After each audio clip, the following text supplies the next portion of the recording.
कल हम लोग चैप्टर देखे थे एक्सरसाइज 8, अब देखेंगे हम लोग ये एक्सरसाइज 9। चैप्टर का नाम है हमारी नींद। हमारी नींद का मतलब आलस्य होता है, हमारी नींद। नींद बहुत अच्छा है। मेरी नींद के दौरान कुछ इंच बढ़ गए पौधे पेड़, कुछ सूत पौधे अंकुर ने नाम मात्र कोमल सिंगों से धकेलना शुरू की बीज की फूली हुई छत भीतर से। कवि बीरेन डंगवाल एक बीज के जीवन चक्र के माध्यम से अपनी भावना कल्पना के विषय में कहते हैं कि जब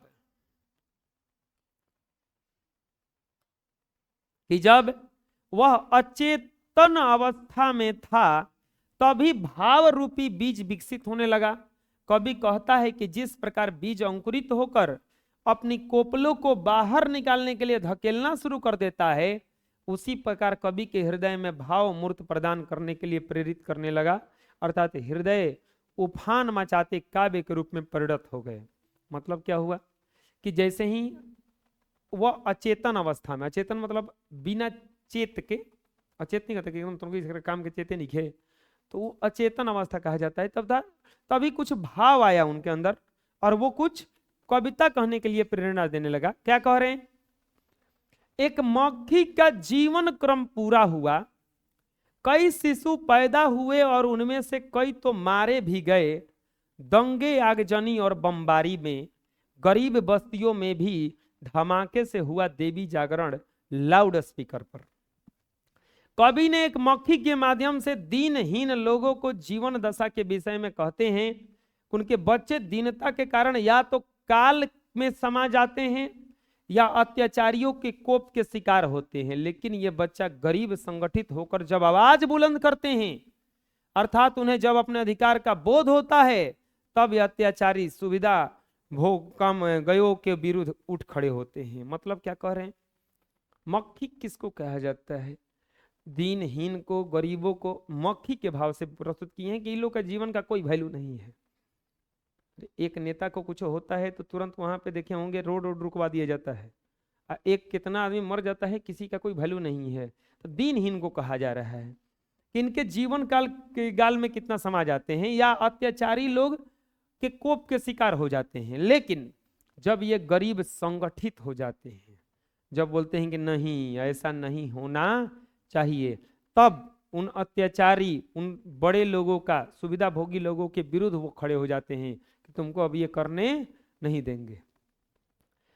यानी कि साधन तो सभी जुटा लिए हैं अत्याचारियों ने, मगर हठीला जीवन फिर भी बढ़ता ही जाता है आगे हमारी नींद के बावजूद। और लोग भी हैं, कई लोग हैं अभी जो भूले नहीं हैं इनकार करना, साफ और मजबूत इनकार। कहने का मतलब क्या है? कवि कहते हैं कि अत्याचारी जो हैं सुख भोग के सारे साधन जमा करने के बावजूद अपने हठी स्वभाव के कारण अन्याय करना बंद नहीं करना चाहते। सब साधन जुटा लिया है लेकिन अन्याय करना बंद नहीं कर रहा है, उनका जुल्म बढ़ता ही जा रहा है। वे हमारी बेपरवाहियों के कारण परिस्थितियों से लड़ते हुए अपने सुखमय जीवन का आनंद लेते हैं। जो बड़े बड़े लोग होते हैं वो क्या करते हैं कि दूसरे का हिस्सा खा जाते हैं। जैसे बहुत सारा फंड आता है उसको खा करके वो क्या करते हैं, हम लोगों की बेपरवाही है। तात्पर्य यह है कि अत्याचारी जनता की समस्याओं पर ध्यान दिए बगैर अपने सुख साधन के लिप्स में भूले रहते हैं। कवि आगे कहता है कि आज भी अनेक लोग हैं जो अपनी सुविधा का त्याग करना नहीं चाहते, तो जनता अत्याचारियों का जुल्म का विरोध करने से इनकार करना नहीं भूलती। वो बोलते हैं कि नहीं हम तुम लोगों के लिए कुछ नहीं करेंगे, तो जनता भी मतलब छोड़ देती है कि जाओ मत करो कुछ, लेकिन वो बोलती भी नहीं है। वही कह रहे हैं कि बहुत लोग ऐसे भी हैं जो साफ इनकार कर दिए हैं कि हम इनके लिए कुछ नहीं करेंगे, तो जनता भी बोला जाता है कि चलो उसे लड़ने चलें, तो वो भी इनकार कर देता है कि नहीं हम भी लड़ने नहीं जाएंगे, हम इस मुसीबत मोल नहीं लेंगे। अगला क्या कह रहे हैं? अगला कुछ नहीं है इसमें, अगला है पाठ के प्रश्न।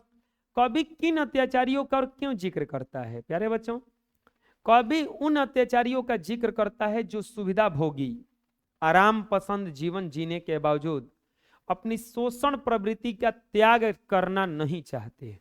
कवि ने इन अत्याचारियों के माध्यम से देश के नेता, अधिकारी, पदाधिकारी आदि की ओर संकेत किया है कि ये भोली भाली जनता की सजनता का नाजायज लाभ उठाते हैं।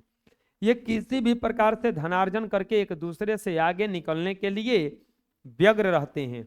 जनता अपनी जान देकर आर्थिक विकास में संलग्न रहती है और उच्च पद पर बैठे सत्ताधारी गरीबों का हक छीन करके क्या मनाते हैं? मौज मनाते हैं।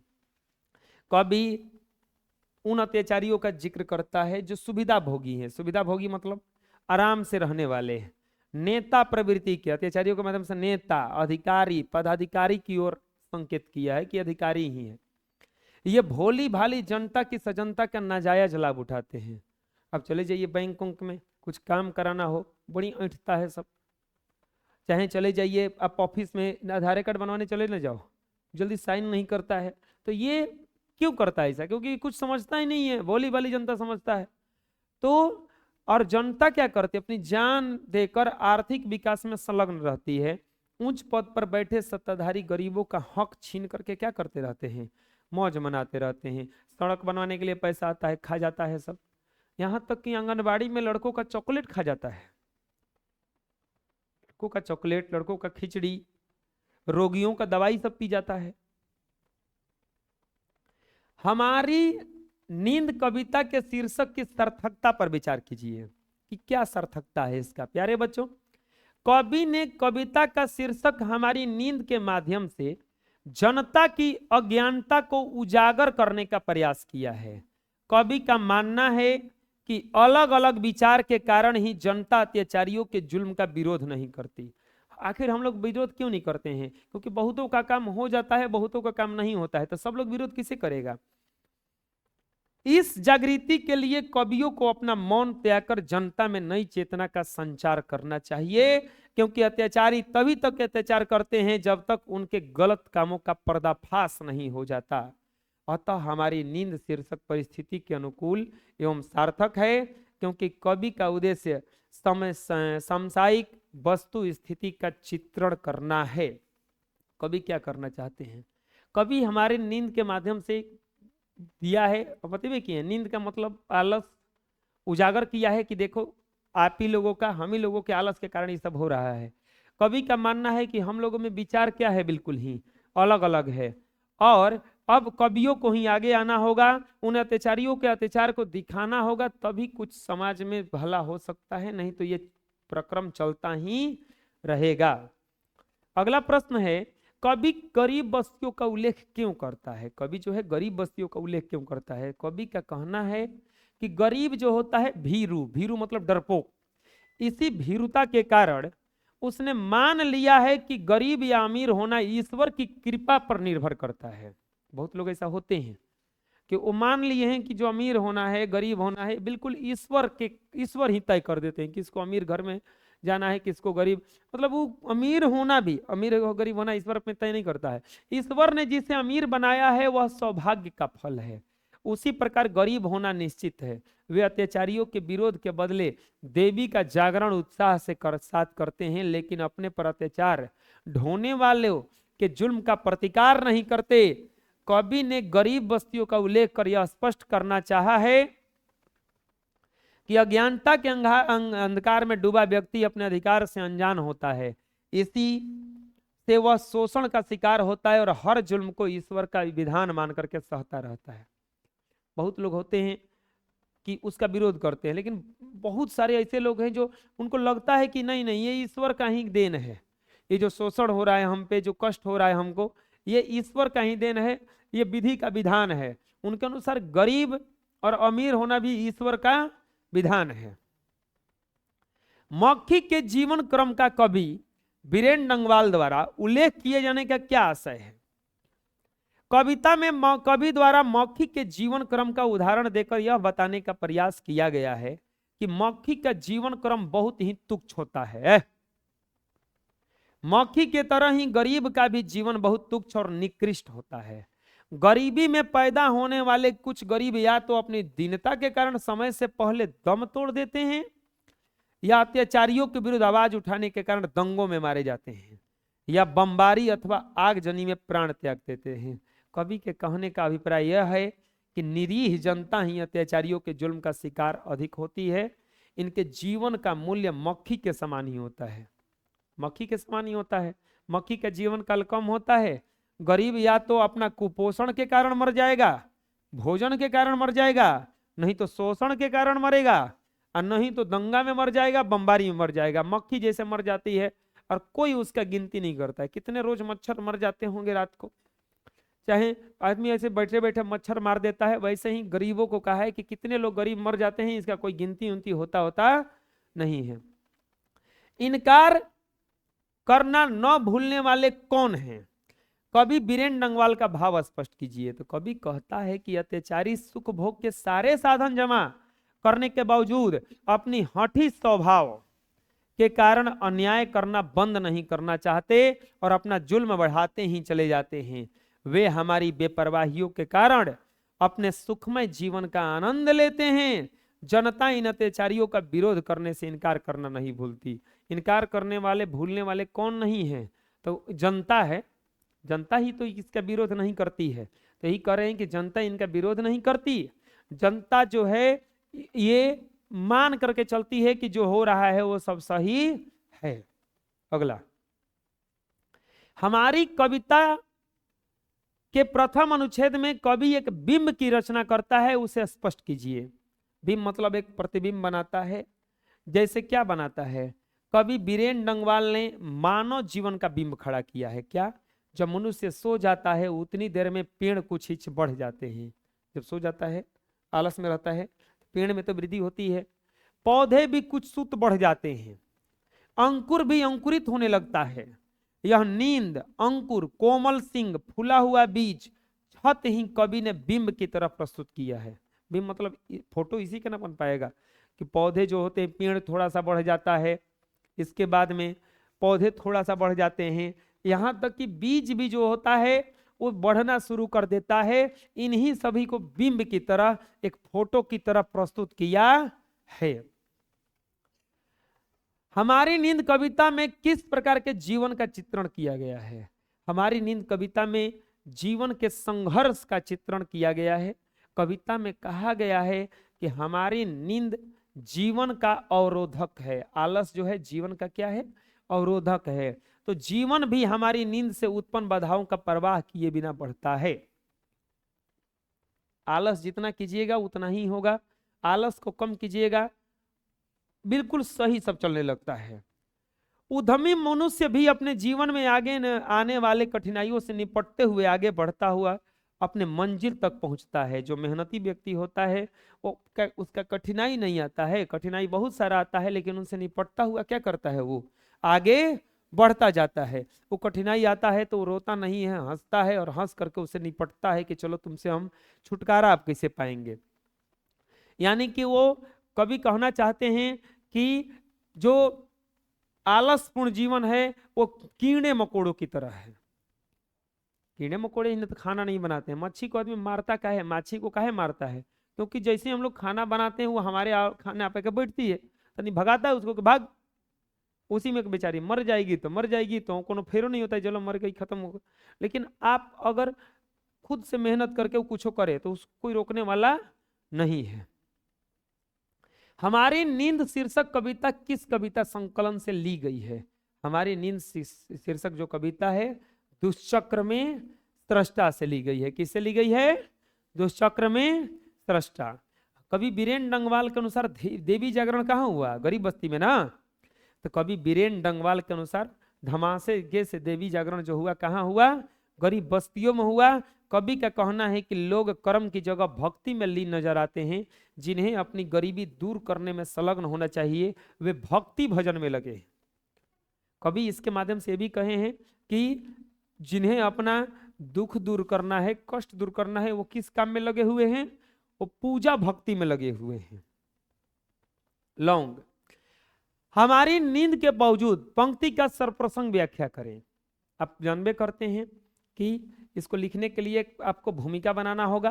प्रस्तुत पंक्तियां कक्षा 10 की हिंदी पाठ्य पुस्तक गोधुली भाग 2 के पद भाग के कविता हमारी नींद हमारी नींद हिंदी से ली गई है, जिसके लेखक बीरेन डंगवाल जी हैं।